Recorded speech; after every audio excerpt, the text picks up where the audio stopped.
Speaking of Happy presents Frankly Speaking. With co-host Eli Rigatuso, founder and queer transmasculine two-spirit of the Menominee Nation, and the lovely Avalisa Ellicott, model, public speaker, makeup fanatic, and outspoken transgender advocate. Together, we are Frankly Speaking. Yes, we are. I saved myself on that on that promo. You got it. You got it. Woo, man.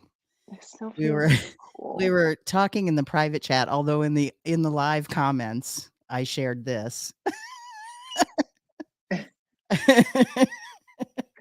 With the Ellicott ending. Oh. Woo-wee. It's been a day. For us both. Mm-hmm. Where to even begin? I can start. Okay, I'm gonna let you start. You do it. About 2.5, 3 weeks ago, my husband and I decided to get a security system installed in our house. And it sounded really good because of the integration and all of that. And I was like, perfect. This is going to work for us. And after talking to a bunch of people, I was like, this is it. This is what we need. And I was like, okay, so when are you going to come out and install? And he was like, oh, we have people in the neighborhood right now, so they'll be there at 5. And I was like, cool. Yes. Yeah, let's do it. And so they came out at 6 and they couldn't get to the places that they needed to get. And it was this big hullabaloo and whatnot. And it was just so stressful.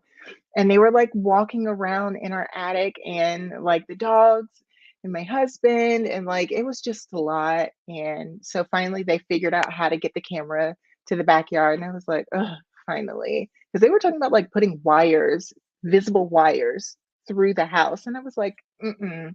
What is the company that you went through? Vivint. That's who I have. I wish I would have known that. I would have been like, here's a referral. We'll save you some money, save me some money. I love it. No. I love me that's some who came here. I gotta finish the story. So maybe they didn't finish the install. Is that what you're saying? They struggled and struggled and struggled, and finally they figured out how to do it. And I think the installers just got way too excited, way too carefree, and then a foot came through our ceiling. And our living room, dining room, kitchen, all the way to the front door is just one continuous piece of ceiling. And we have textured ceilings. And so patching it up was it was so stressful. Vivint did pay for the repair, and getting the people out to do the repair took forever. Getting them matched up with Vivint, getting Vivint to approve the cost of it, because it had to be the entire area. Because if you just patched up at one spot, we would always see it. And so finally, they said yes to the amount. Wow. So we have had a hole in our ceiling and holes from the attic to the outside of our house. It's been a lot. I hear you. You win. Oh, that was just one of the things. I know. Well, you That win was with just just one that of the one. many I mean, things. I have a long list of many things myself, but why go there? I mean, I got my braids finished. I mean, hey, look. I got my nails done. Gorge. I'm into that. You are just looking mighty fine tonight. Thank you. Even with our burning eyes. our tired bodies, our exhausted bodies, and our burning eyes. Ugh. Because, I mean, it's not like this is all we do. Yeah, no, this isn't it. No, they said they were going to be here at 8:15, and every surface needed to be clear of glass and stuff, so that when they pulled the plastic off, they didn't break anything. Yeah. So I was up early and I couldn't sleep last night because of what was happening today. Right. And they didn't show up until what time? 10. Mm, yeah. Whew, I tell you, I had a similar like scheduling nightmare. So I haven't this isn't hasn't been like huge public knowledge. I've shared with a few places. I think I shared with you that I was doing this, but I to be honest, I don't remember because honestly I've been doing so much with my life right now that I'm not sure who I've shared what with, but I was uh I was hired on temporarily as the interim executive director at Hmm. Benson Theater here in Omaha, which is, I mean, like, I'm honored. I'm It's right up my alley. I have enjoyed doing what I'm doing. We've had some challenges along the way. Um, but one of the things that happened recently is we've had so it's a newly refurbished building. The building is an old building. It's been around for a while, but it's newly refurbished. And, old buildings have their ways of still being old buildings. So there's Hmm. weird little things that are happening here and there, and so we're having to manage this with contractors and figure out who's doing what and how and, like, how is this gonna get resolved, like, weird black stuff falling from the ceiling. Sounds fun. Yeah, and so there's that, and then there's this, like, we're gonna be doing live streaming in this building, which is pretty phenomenal, right? Like, state of the art equipment for this to happen. Like, I'm gonna have to fly you to Omaha, and we're gonna have to do an episode of Frankly Speaking from the Stage Oh, I'm using down. their equipment because it's really, really a gorgeous building. Anyway, there's like we're trying to get the point of sale system, also known as POS, Piece of shit. installed. But it's coordinating with the bank, and not just one person at the bank, 3 people at the bank, and then we Yeah. have to coordinate with the company that actually is providing the hardware for this POS, and we have to coordinate with the guys that are doing the Ethernet cables and all that, right, to get the connections all happening, and the bank was like, "Well, just so you know, we all have to be there at the same time for this to go right." And so here I'm trying to coordinate 3 people from the bank, 2 people from my location, another person from the company that's doing the Ethernet, running the lines and doing all that, and the guy from the hardware, and it's all happening over email. And, like, one guy's like, "I'm available this time and this time." And I'm like, "That's not until next week, and that's not gonna work for us." I mean, it was like, "We need this done, like, yesterday. How can we get this?" Well, finally, we get it scheduled for Tuesday morning, but there were just a couple of things in there where I'm like, screenshotted because the guy that with the hardware was like, "Here's a link to my schedule. You have to book either 2 one-hour windows or 1 two-hour window. Here's when I'm open." So I went and looked, and I was like, "Okay, what are some of the" screenshot the 2 days that will work for us, put it literally in the email, the screenshots embedded in the email, not attachments, right in line with what I'm saying. Here it is, And right this here. guy, like, from one of the places hits reply all and says, "Yeah, we can do, Tuesday afternoon at 2." And I'm like, "No, per my last email." Which I hate that saying, but it's like, If you weren't fucking listening. "Did you see the screenshots from when the other guy is available?" It's like, oh, jeez. It's just enough to make your head spin. Yeah, life. And back and forth, back and forth, back and forth all day long. Reply all, reply all.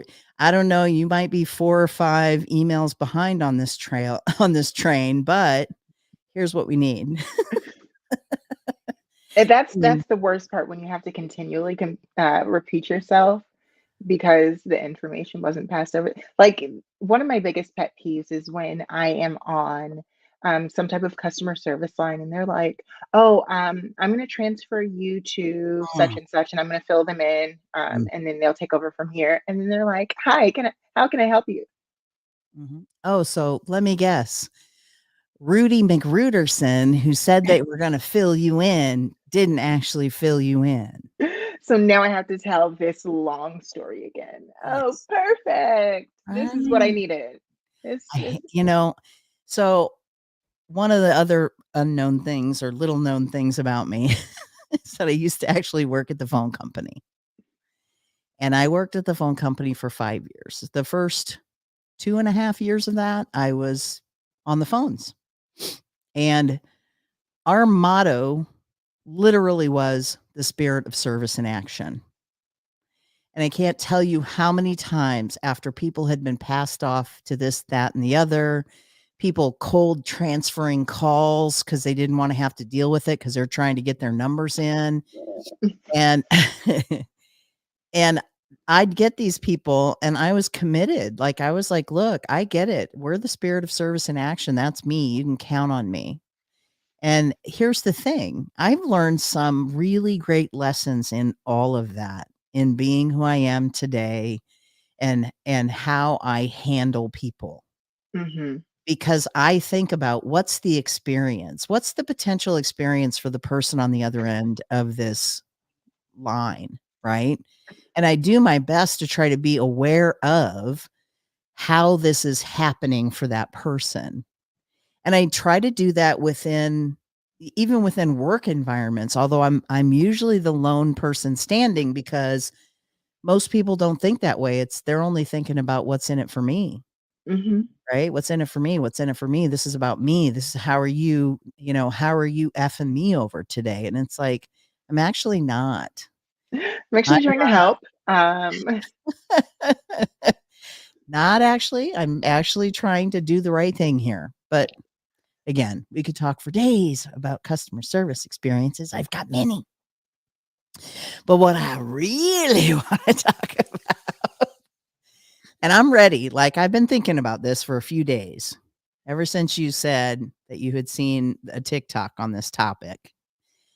I've been thinking Yeah. about this because it sticks in my craw in a variety of different ways, not just about the individual who might do this, and we'll get to what the topic is here in a minute, but also almost collectively when we're talking about or presenting ourselves as the face of, Mhm.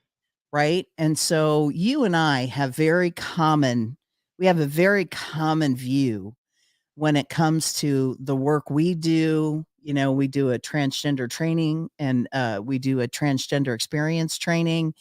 And we're very cognizant of what is the impact of what we're saying and how we're referring to other parts of our community on Mhm. those people in our community.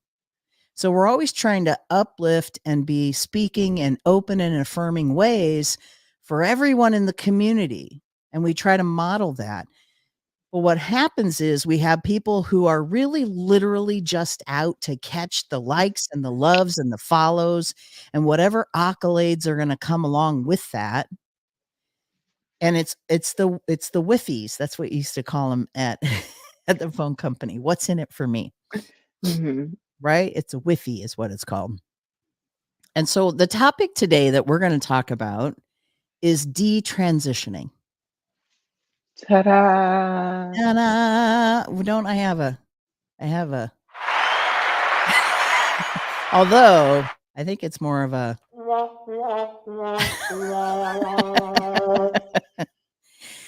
to be clear. It is, isn't it? It is. Transitioning. And here's the thing, like we're kind of joking about it, but I mean, I look at it like this. I get it from a level of after I came out as trans and all of the shit that was thrown in my direction in that first 2.5, 3 years, it was really difficult to manage that on top of the dysphoria, the ways in which I was continually being purposely misgendered, dead named, all these things because I came out so late in life. And there are certain things that no matter how much tea I'm on for how long I'm on it, there are certain things about me, my body structure, my facial structure. It's just not going to change. And people don't understand that. And Yeah. so, like, I do know there was a time when I was dealing with all of this that I literally thought to myself, maybe I should just go back to being who I was. And only out of a desire to have peace. But when I really thought about it, the truth of the matter is I would not return to any semblance of peace. Yeah. There wouldn't be. Especially tasting exactly what you need, and then having to give that up. You can't, it's really hard. And then there's also a section, Eli and I have had conversations about it, where I think people are confusing expression and identity. Mhm. And I think a lot of people are transitioning because they want to express themselves differently. And it doesn't have as much to do with their identity. And so I'm seeing a lot of people who transitioned, especially people who transitioned. Sorry, I have a little piece of fuzz right on my lip, stuck to my lip gloss. Got it. Okay. A makeup brush hair. These people Those are transition. those little hairs. No, they're impossible to get. But these people who transitioned when there was a big surge of acceptance and celebration behind transitioning and being accepting of however someone identified. I think a lot of people were like, "Oh, well, I don't like it when people call me a girl, and I don't like to wear makeup, and I don't want to have my hair long. I'm pretty sure I'm a trans man." And now down the line, they're they're actually understanding their identity, and they're actually, coming more to terms with who they are, and they're like, "Oh, well, I think it was more so of expression than it was identity." And But then they're detransitioning. right, but most of these people aren't even speaking in those terms though, Avalisa. So it's like they're detransitioning only out of the feeling or the response that they've gotten about that transition. Like, Oh, no, no, no, no. this one person, there's a sound on TikTok that Yeah. says, "If you don't love me at my thought I was a trans male, then Uh, you don't get to love me at my super slutty whatever phase." But there are hundreds of videos of people who identified as trans males, and most of them are in the age range when they're showing the pictures of them identifying as trans males. They're in the age range of like 15 to 21. wow. Yeah. And then they're popping up with this picture of themselves, extremely feminine, super feminine. And it's like, yes, that's what expression should be. You should be able to do whatever you want. And identity is fluid, and understanding that there's a back and forth movement for a lot of people and it's stiff for a lot of other people. It's so many different things for so many different people. But when you're putting it in this context, you are saying, you are unknowingly sending the message that this is just a phase, Yeah. and trans kids should not be able to transition because they're making mistakes. And Well, here's the proof that they're making mistakes. right. And it's putting pressure on parents Hmm. because then parents are thinking, oh my gosh, where there is one person who is transitioned, there but for the grace of my GODs, go my kids. So, we better not let them pursue this. And I think that that's the other issue that arises because it's these young folks who haven't done their due diligence in understanding themselves, let alone Hmm. understanding the community, and then being able to speak in a way that actually uplifts and elevates everyone. When people say to me, like, how can we be better with the trans community? I say, it's not a one and done conversation. It's not like I can give you a checklist of 10 items and then Yeah. all of a sudden, boom, you do all these 10 things and it's good. That's not it. It is a continual unpacking of what gender means to you, the ways in which you have ingested the binary and it's ingrained within you so much so that you don't even realize when you do misgender someone. And then when you do misgender someone, like, okay, I sit on the I'm on the SCC, which is the Douglas County uh Democrats. I don't know what the SCC stands for right now. I'm having a little bit of a brain fart, but it's been a long It day. happens. Yeah, it's been a long And I'm day. 56 and a half. And anyway, we had our meetings this past weekend and we were discussing a resolution around abortion and a woman's right to choose, right? And they brought forth this resolution, and one of the other folks who is who sits in the district, I sit in LD10, right? So I'm the Mhm. male. I thought I was the chairperson, or the not chairperson, but the actual person, but I'm somehow still listed as the alternate. But anyway, so I get called onto this call and they're having this conversation, and someone else from another district says, "Hey, I have an issue with this language because it's exclusive of folks who are non-binary and trans folks who have uteruses." And one of the other people was like, "Well, then what do you recommend that we say?" Kind of snarky.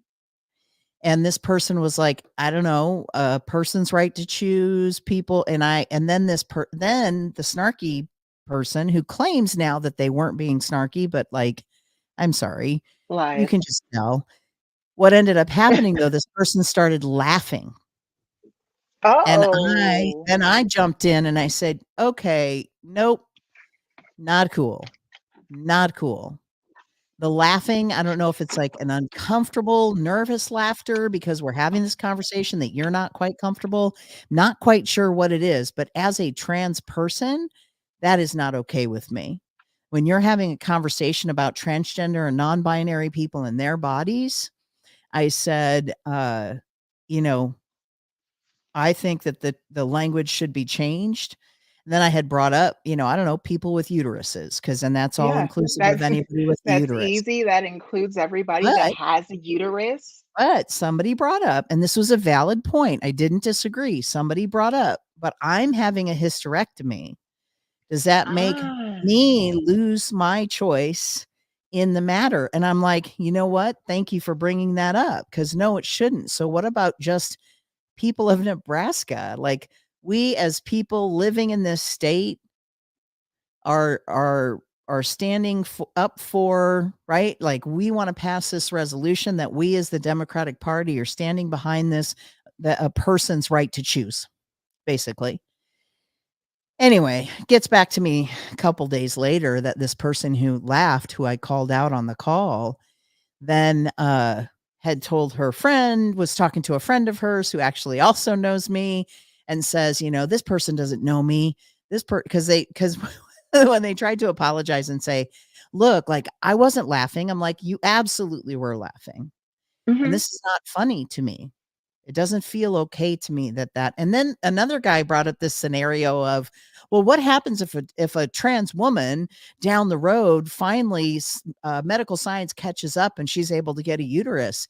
And I'm like, that would include her. I mean, it includes her now. It should include her now, even without a uterus, because she's a woman. And so if we You know do change what the pisses me off? language to people, right? That we, the people of Nebraska, stand behind a person's right to choose in this matter, and that they should have access to that kind of health care. But people can't, like, most people cannot even parse out the ways in which they're still being binary, even when they think they're trying to be supportive. Yeah. And it's just like, nope, no pass. No pass. Can I go on a quick rant? Yes, go Okay, for it. so I have been watching a lot of TikTok, and one of the TikToks that I saw went up to it was a man going up to pro-life rallies, and it was like 6 cisgender women sitting under a sign that said choose abortion or choose adoption. Jeez.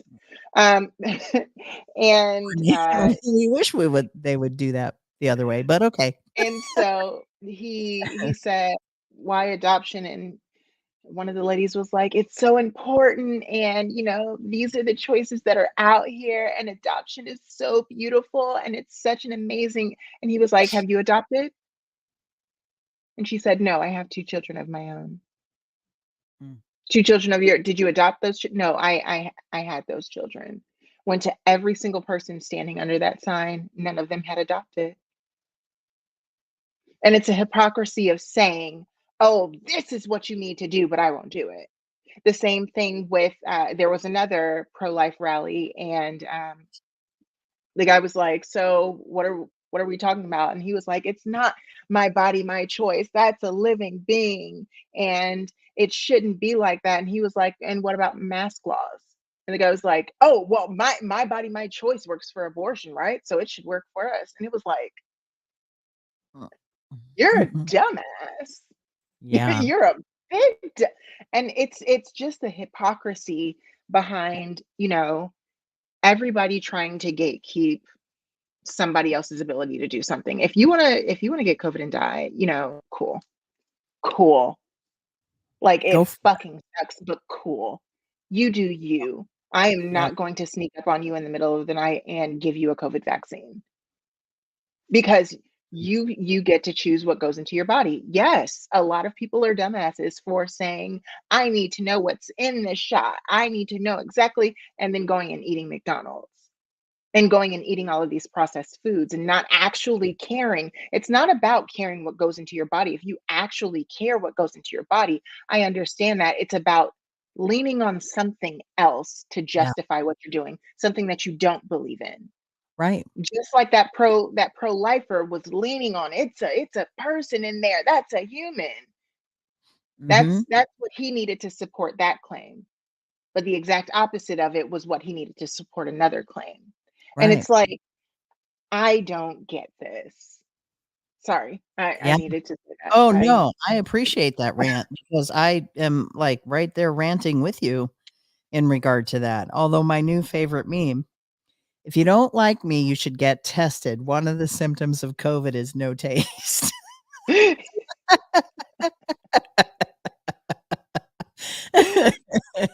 Oh my god, I can't stop laughing every time I look at that. It just cracks me up.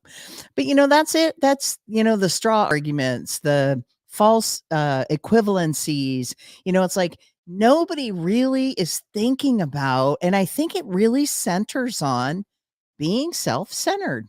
Mhm. It totally centers on what's comfortable for me. I don't care whether or not you're comfortable, but what's okay for me.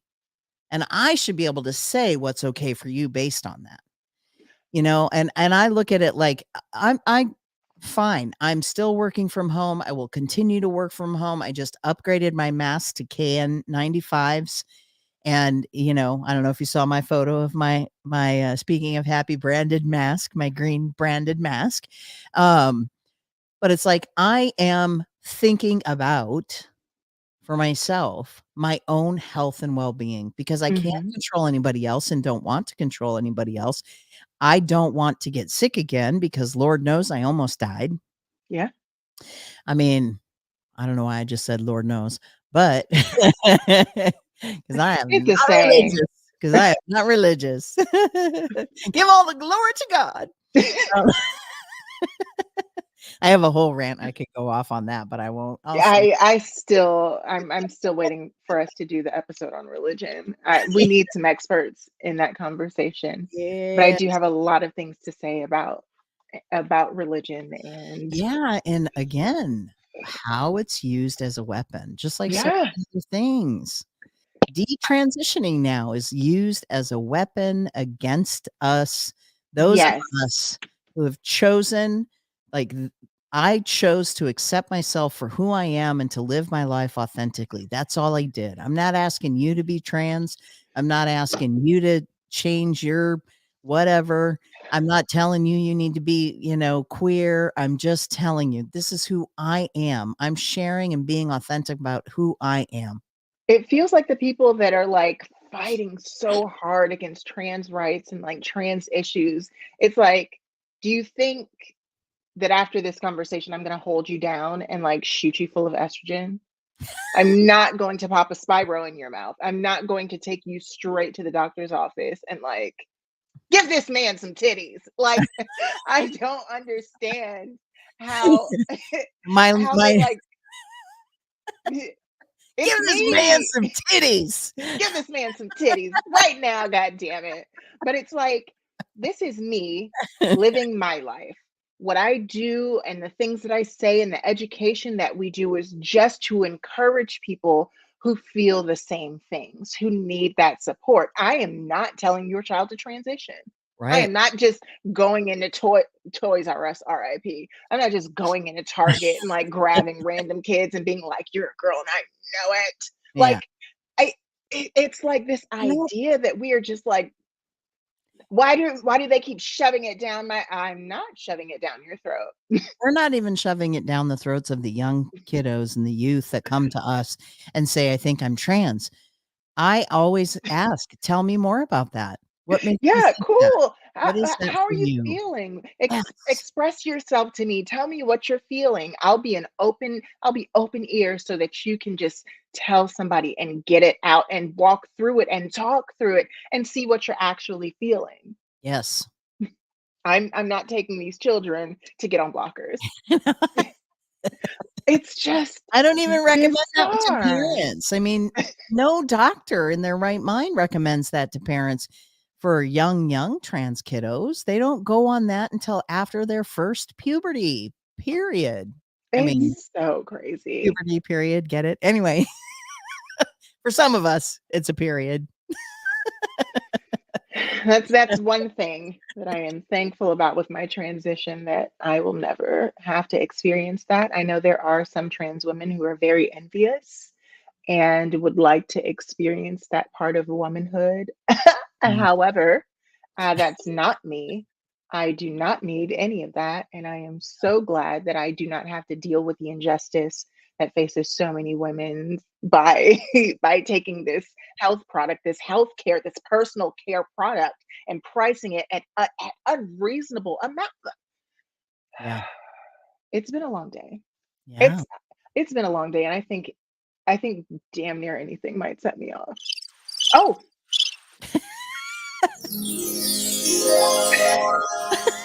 Daisy and I just had a conversation. Miss USA 2019, Chesley Chris, committed suicide. I Um, I did not know that she held a title. yes, I saw her and I thought, "Oh my god, she died by suicide? the Really? longest reigning Miss USA in history, Oh, no." and she planned.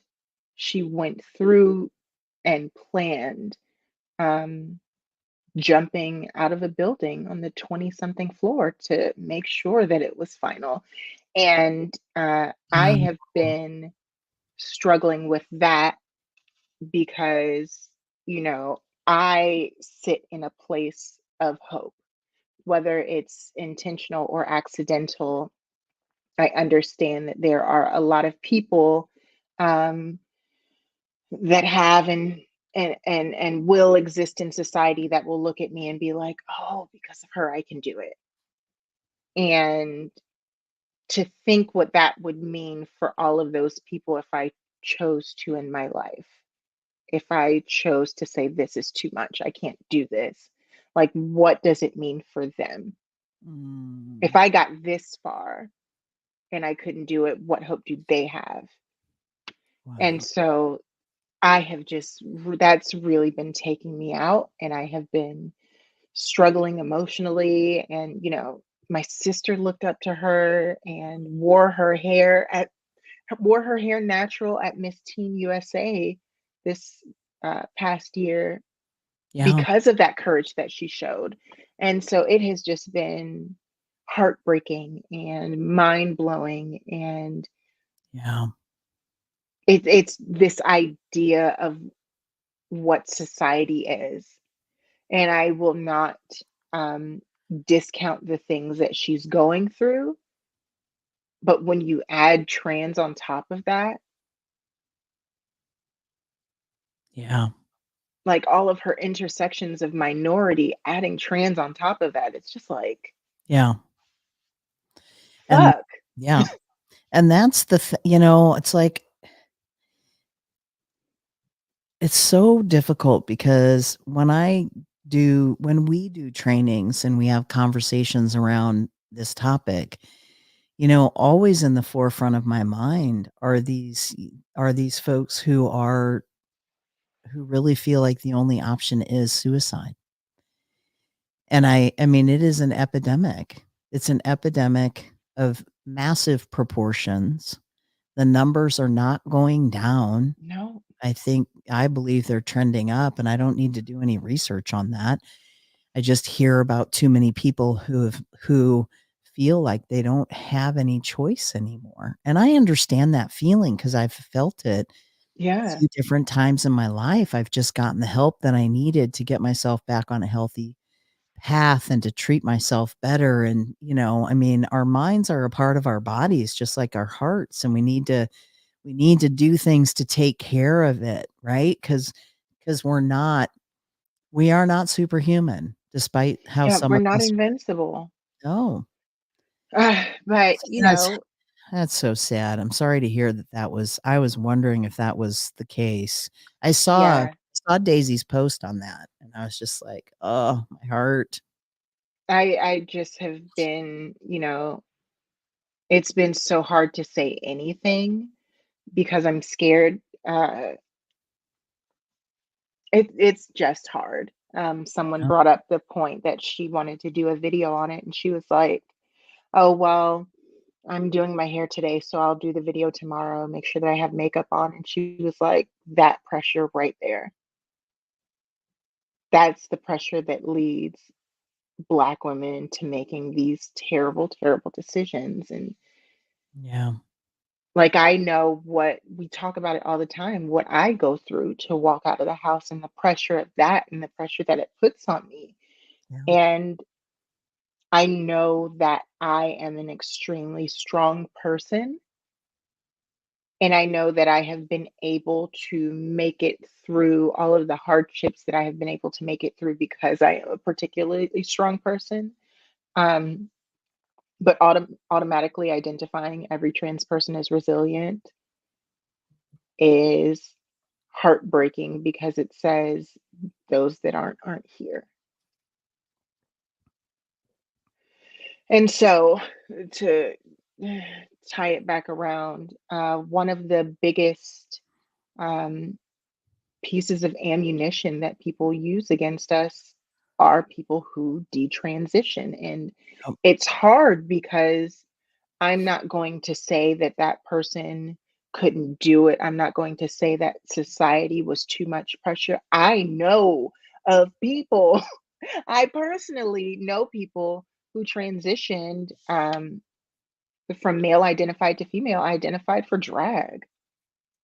It Yeah. wasn't their identity, it was just convenient. I know people who transition for I know people who have transitioned for sexual reasons and have hated the decision that they made. And I never want to discredit anyone Sure. because life is a learning experience. Every day that we walk through, we learn something different about ourselves. And I know the me at 20 is not the me that I am today. However, one consistent in my life since the age of who knows has been I am female. Yeah. This is wrong. This is who I'm supposed to be. And so there's never really been a question to that. Maybe the odd dream where I am my old self, but then I also have dreams that I'm other people. So it's not really that much of a introspective thing where I'm like, did I do the wrong thing? But then there is that question of, is this really what I wanted to do? And for me, it's like, Shut up, bitch. Yeah. But for some people, that's that's a big conversation Well, because it is such a big decision. and I'll tell you, I'm one of those people, and I'm not saying this as I guess I'm just trying to illustrate a point because I think this is another reason why you and I connect so well because you have taught me ways to be way more affirming with binary trans folks because I say, like I'm a queer transmasculine two-spirit of the Menominee Nation. To me, that means intrinsically I'm equally masculine and feminine and I carry both of those energies within me. And that is the two spirit part, which is my gender identity. I will tell you, I have started to now notice when I go different places and they have the check boxes for male, female. I'm now seeing people putting non-binary checkbox, two spirit, right? I'm always taking part in different surveys that health organizations are doing because I want to make sure that they have input from people like us, right? And Hmm. I'm seeing those things change to add all of these different gender identities because it's valid. All of these gender identities are valid. I think the biggest thing that you and I both advocate for is that be responsible not only for what you're saying as it relates to yourself, but the impact that it could potentially have on other members of this community that you claim to be a part of. And there is a learning curve. I mean, there has to be. There's always going to be a learning curve. And that is a responsibility of each individual person. When we sit there and we talk about how, and I'm not saying we as in you and me, but just in general, when the community talks about politicians, for example, who say, I don't know about that, but I want to learn. And we say stuff like, well, damn it, you should have learned before you became a politician. And then I think about this and I think there are folks who actually will get up and they're given platforms to have conversations around what it is to be transgender, non-binary, and gender non-conforming. And they're speaking from a very binary perspective or a very non-binary perspective. But also saying, here's the voice of the trans community. And it's like, cool. I'm very, very strong in making sure that I say, again, this is my experience living life as a trans woman, as a Black trans woman. This may resonate with other Black trans people. These answers might be the same with Black trans women. Yeah. It may be the same with some trans men. It may be the same with some non-binary people, but I'm speaking for me from my experience. And if you would like to know the experiences of others, please reach out to them, pay them, Yes. and ask them. Yes.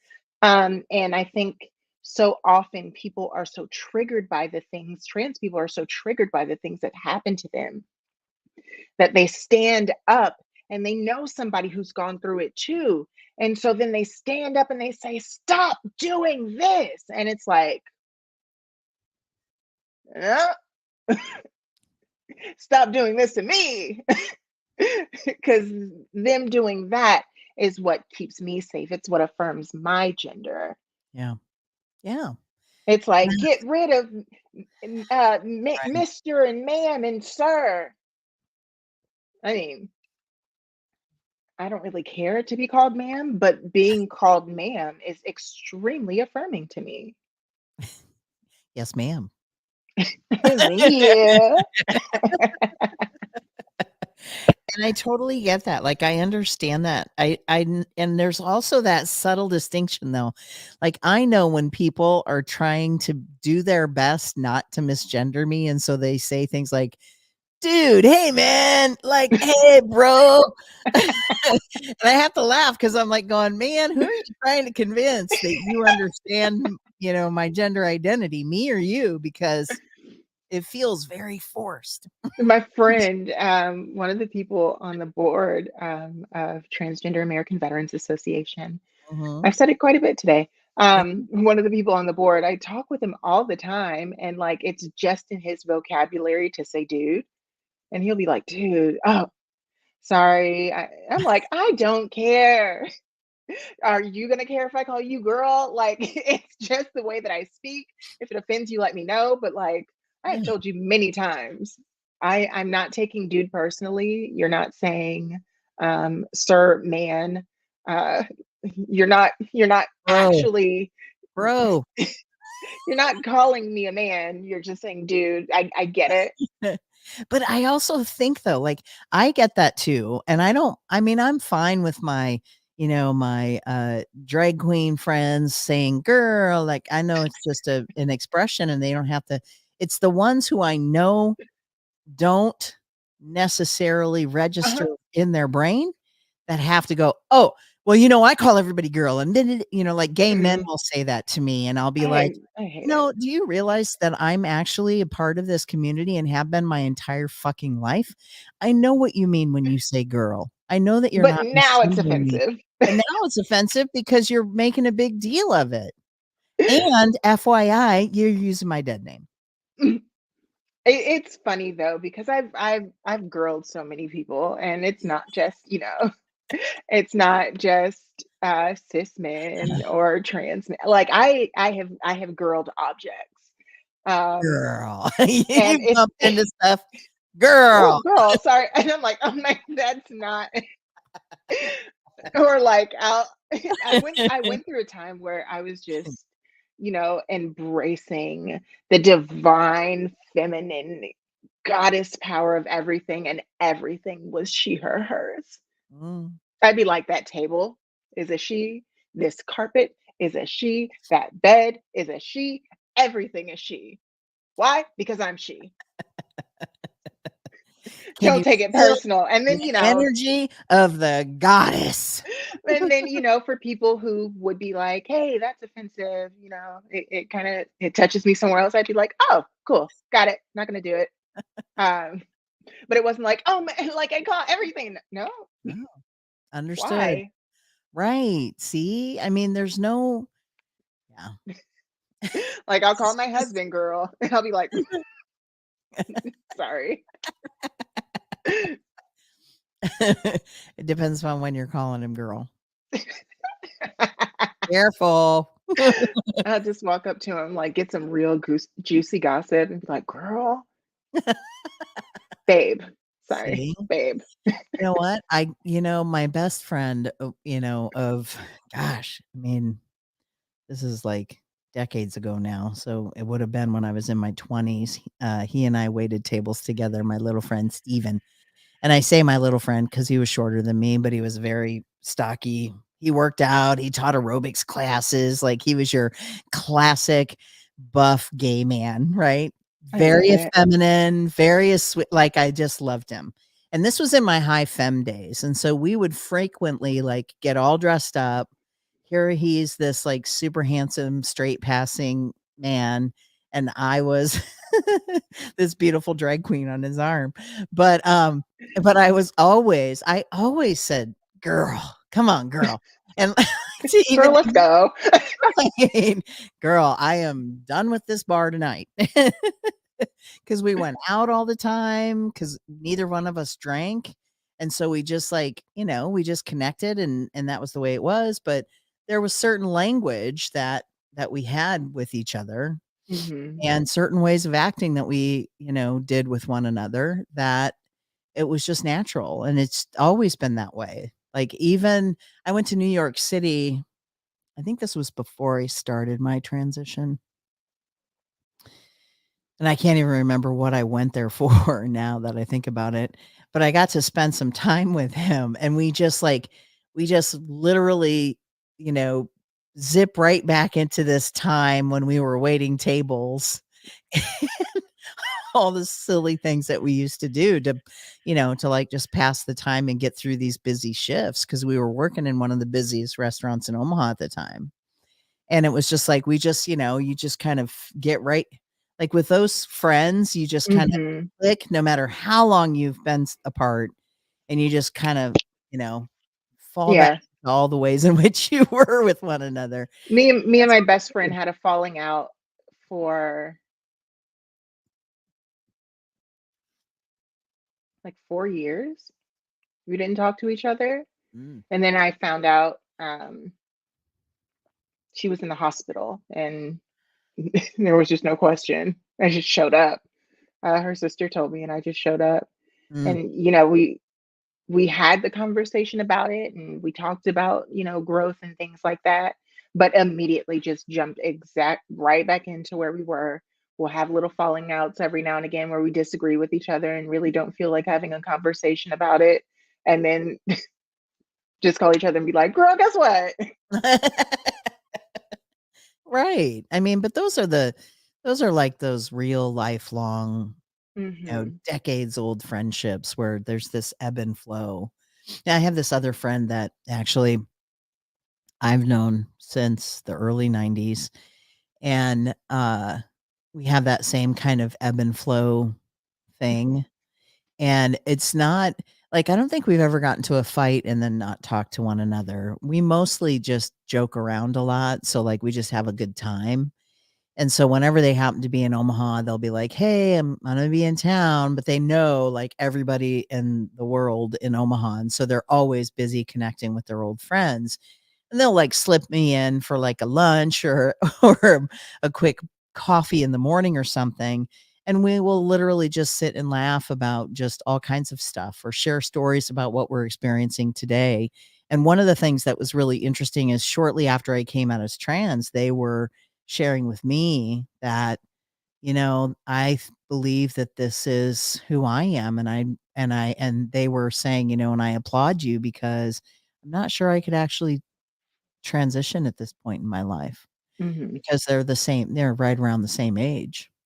And I was like, "Hey, you don't have to. You just choose what works for you. And if you want me to Right. Do what's comfortable for you. refer to you with a name that's more honoring of who you feel you are inside, I'm happy to do that." And so they shared with me what that name was. And so I'm keying it into my phone right now. And so, when we text one another, I refer to them as, my brother. And, I use pronouns and references that I know affirm them. Hmm. And they love it, like, they'll send these selfies of themselves. They're like, "I got my grandpa sweater on today." So we kinda have to I laugh love about it. that.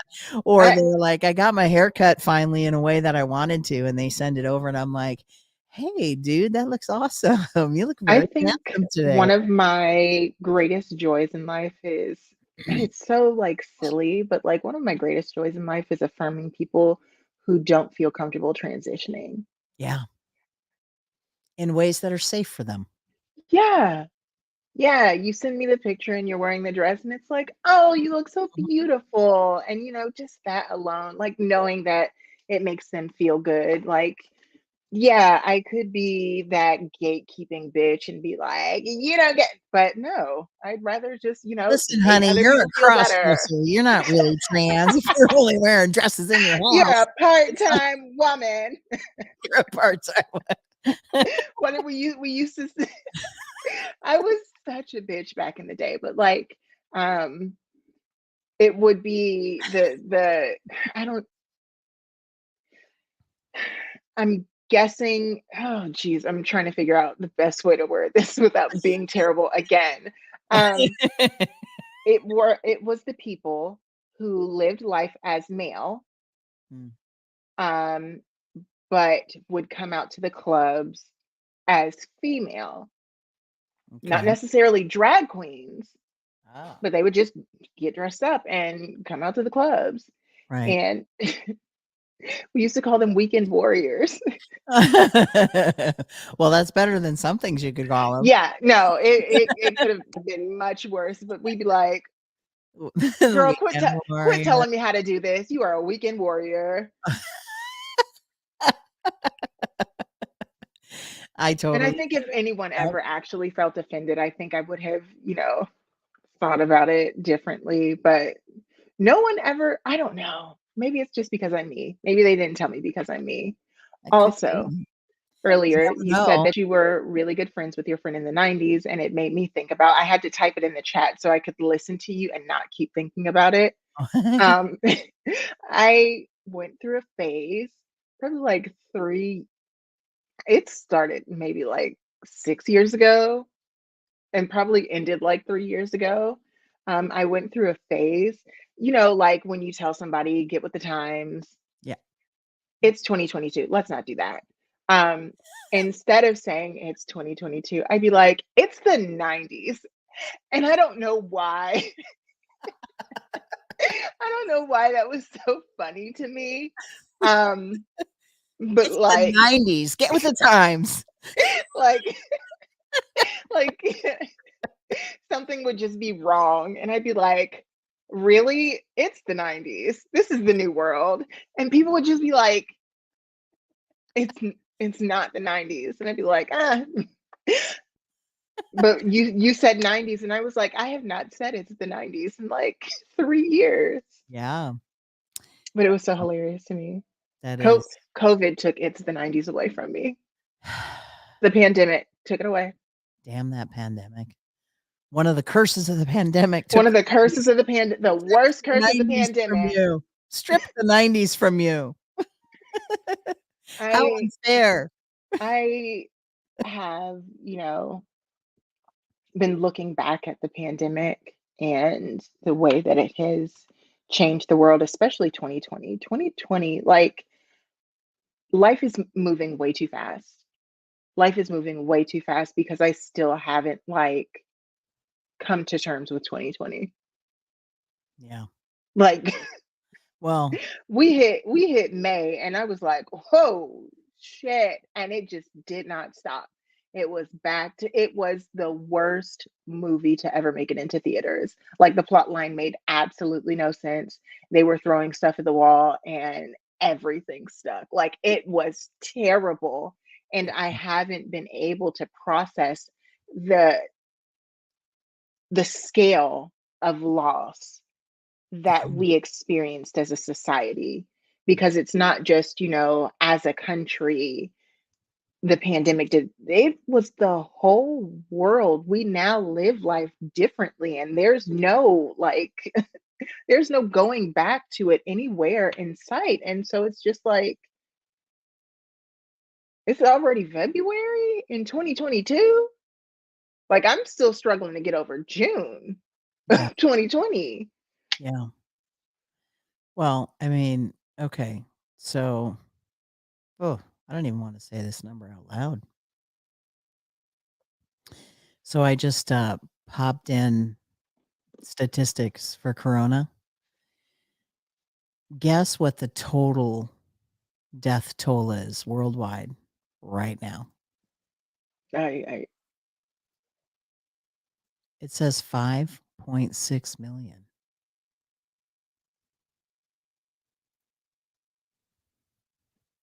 That's crazy. Worldwide.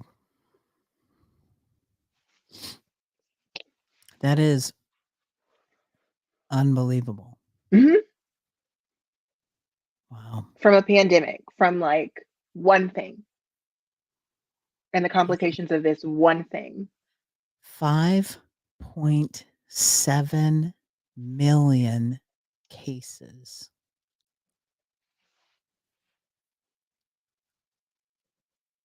Wow. I remember when we hit 1 million. Yeah. And I was like, this is crazy. Yeah. I remember back in like April when I thought we were going to be okay in June. Yeah. In July. I was like, oh, this And is going here's to what be bad. I think that what people do is they'll look at that's worldwide deaths.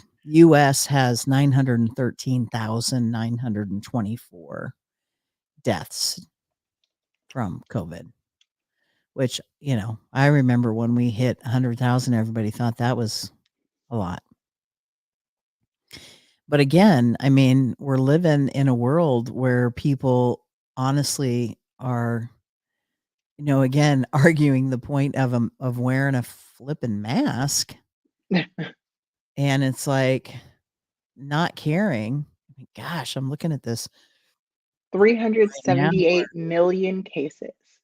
Yeah. Yep. 75.3 million people tested positive for coronavirus in the United States. Isn't that the number of people that voted for Donald Trump? Well, somewhere in there, I think there was a big number, 75 something. I don't know. I'm It was not 70 wearing my something mask. million. I'm not wearing my mask today. That takes away my freedoms. My body, my choice. Okay, Yeah. your body, your choice. Let a woman get an abortion. Oh no, that's a human being. Yeah.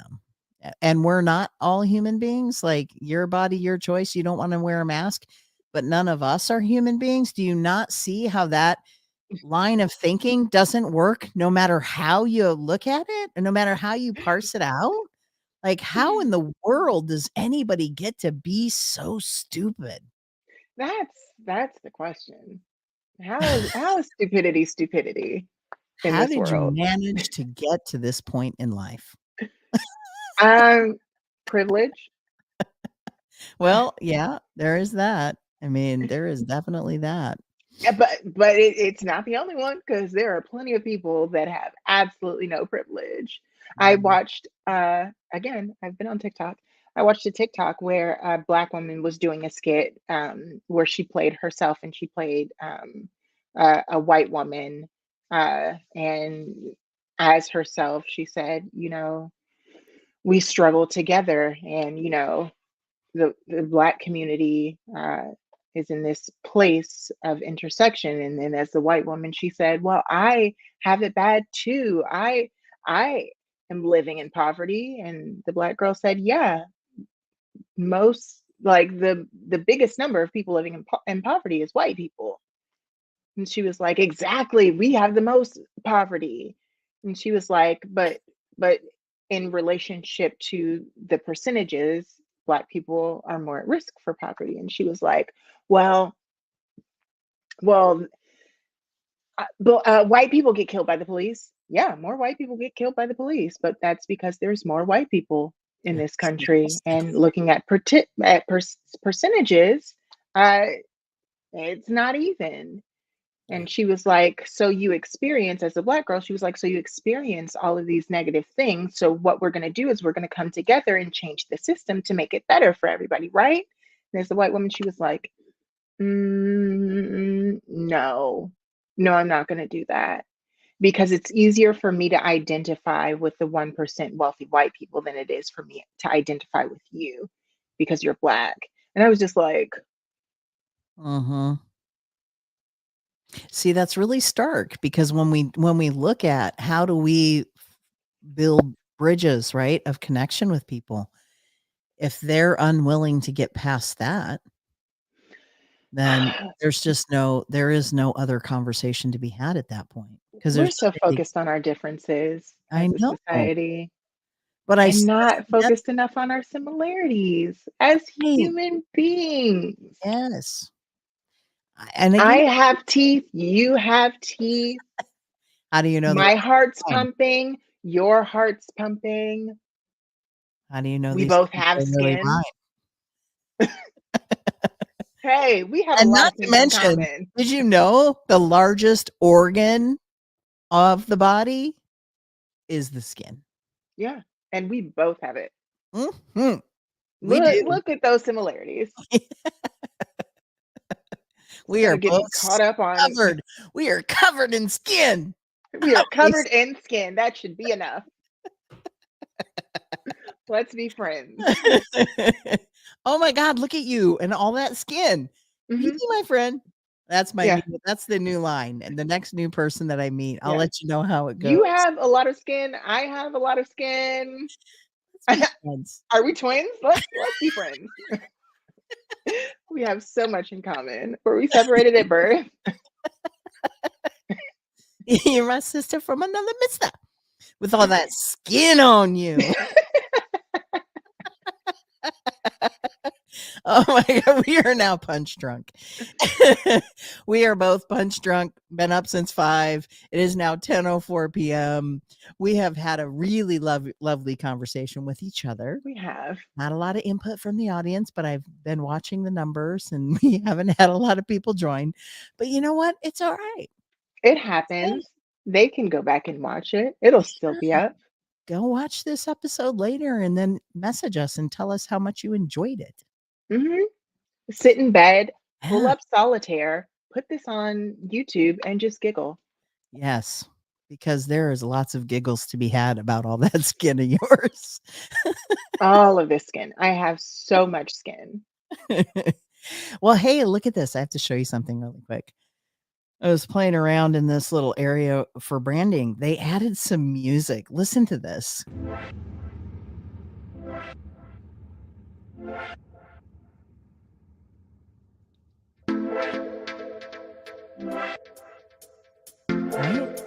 I like it. I was like, hey. So we're going out with a little dance pop music. Yeah. This is a good outro. It's a good outro. Thank you. At least for we can those- dance. Yes. Thank you to those who tuned in, who popped in and popped out and popped in and popped out again. We do appreciate you here. I am Eli Rigatuso, I am You, Avalisa Ellicott. and together we are Frankly Speaking. We are here every other Tuesday night at 9 p.m. Except, guess what? We are going to be back next Tuesday at 9, Frankly Speaking, to have a second conversation about detransitioning.